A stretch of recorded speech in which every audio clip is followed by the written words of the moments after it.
So I wanted to talk with you about a TikTok that I just shared, reposted on my page a little bit ago. It included an interview with a police officer who was talking about that fucked up shit that happened to Kaylee in mid-October.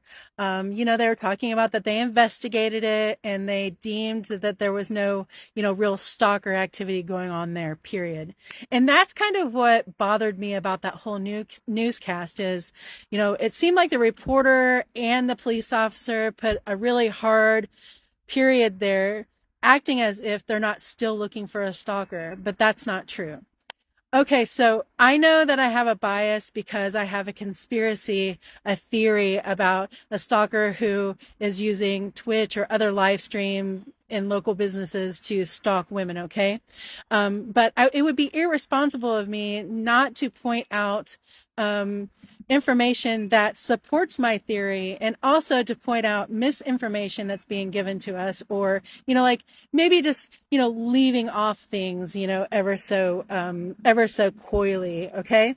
So this paragraph behind me is from the Moscow, Idaho Police Department's Facebook page. It is a press release where they talked about investigating that stalker situation and deeming that it wasn't a stalker situation. And so there was a big long paragraph about that and then no stalker. And then this paragraph immediately follows it. Investigators continue looking into information about Kaylee having a stalker. Information about a potential stalker or unusual occurrences should go through the tip line.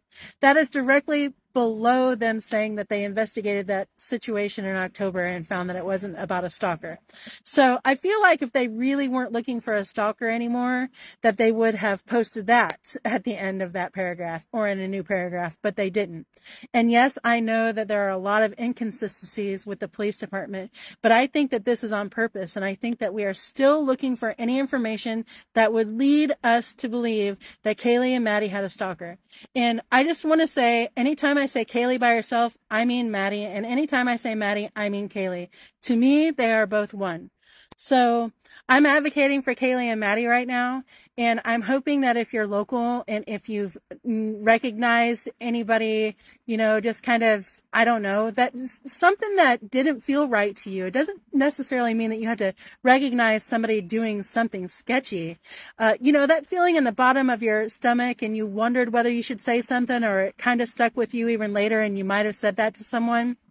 If you have or are holding on to one of those feelings, and it has to do with someone you felt like was stalkerish or witnessed someone being weird with Kaylee or Maddie, please call that into the tip line because we are still looking for a stalker.